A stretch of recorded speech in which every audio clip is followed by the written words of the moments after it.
Jadi gambaran nanti masa depan bahagia atau tidak tergantung sekarang bagaimana pengabdian dia dengan orang tua. Maka mumpung kalian masih mondok, selagi orang tua tidak meminta untuk pulang, bukan sesuatu yang mendesak atau sesuatu yang memang masuk akal secara syar'i, orang tua sakit nggak ada siapa-siapa, gak ada yang menemani. Selagi bukan itu mah gak usah minta untuk pulang ya. Karena sebagian orang tua kadang merasa nyaman kamu di pondok. Bukan berarti menghindar ngirit makanan di rumah, bukan.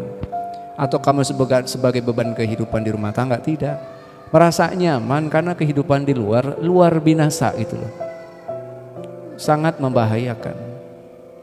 Karena gini, kemarin aja waktu liburan, kemudian datang ke pondok, ada nyeletuk orang tua ngomong, saya Ustadz kalau anak di pondok di rumah itu pengen cepet-cepet kepondokin. Di rumah itu wah gak tenang saya katanya. Kenapa? Ya karena kaliannya tidak bisa memberikan akhlak yang baik ketika di rumah. Tidak menonjolkan bagaimana nanti pas ditinggalin itu orang tuanya rindu itu loh. Jadi yang ada tuh di rumah nih, suruh sholat susah, rumah berantakan, yang nyuci tetap saya, bangunin subuh susah. Nah, orang seperti ini kayak nggak mondok akhirnya. Jadi akhirnya orang tua merasa udahlah kamu aman di pondok aja. Ya, maka ya tetap di pondok. Karena ini tanda bakti kita kepada orang tua. Ya nggak apa-apa. Mungkin ade atau abang setiap hari bertemu dengan ibu bapak. Ya kita mau untuk orang tua lah nggak apa-apa. Ustaz waktu itu berpikir loh. Ustaz akan anak ketujuh. Yang mondok di pesantren sampai sekarang. Yang lain kan kerja di Jakarta, kerja di Cirebon, ada yang di kerja, ya ada yang di rumahnya buka warung sebagainya. Jadi sangat mungkin ketemu setiap orang tua tuh enak, ya setiap hari ada. Yang Jakarta kadang beberapa bulan sekali. Tapi Ustaz gak nentu. Ustaz waktu itu orang yang mondok jarang ketemu orang tua. Hanya mikir gitu kan. Kadang sedih ya, aduh kakak mah, aa mah, cece mah gitu kan. Ketemu ibu bapak setiap hari. Kadang rindu kalau lihat video-video tuh lagi kumpul keluarga Ustaz di pondok. Waktu itu jadi pengurus, ya Allah pengen pulang.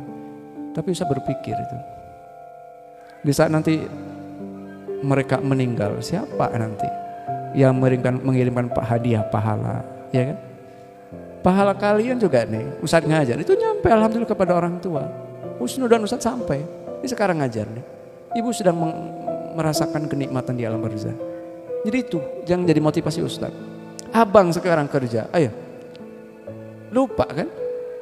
Tapi Ustaz sholat ingat ibu itu kan, ketika berdoa seperti ini ingat ibu.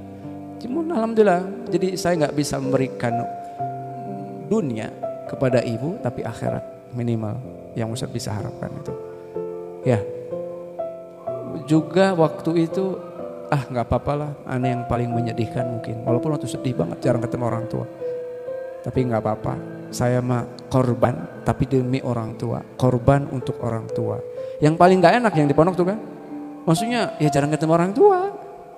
Tapi ya bismillah, siapa lagi kalau nggak kita sekarang di pondok yang ngirimin doa pahala. Coba sekarang orang tua di rumah belum tentu sholat tahajud, belum tentu qobliyah ba'diyah, belum tentu ibadahnya seperti kalian. Kok semuanya nggak ada yang mondok? Siapa itu yang memperhatikan akhiratnya orang tua? Ya kecuali anaknya di pondok. Maka udahlah anak di pondok aja lah. Kalau semuanya urusan dunia semua anak, orang tua nggak selamanya di dunia, nanti akan meninggal. Siapa nanti di alam barzakh yang akan mendoakan mereka, menginginkan pahala kepada mereka. Kemudian nanti di akhirat bagaimana? Kan kita pengen kan nanti memberikan mahkota cahaya kepada orang tua, ya kan? Memanggil orang tua, Mas ini ikut rombongan, Bu, ikut rombongan kita bersama guru kita.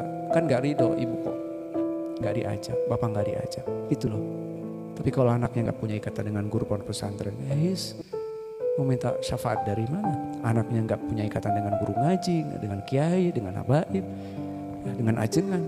Orang tua, nah gimana? Saya di neraka Bu, narkoba, zina, gitu. Ya sekarang ya.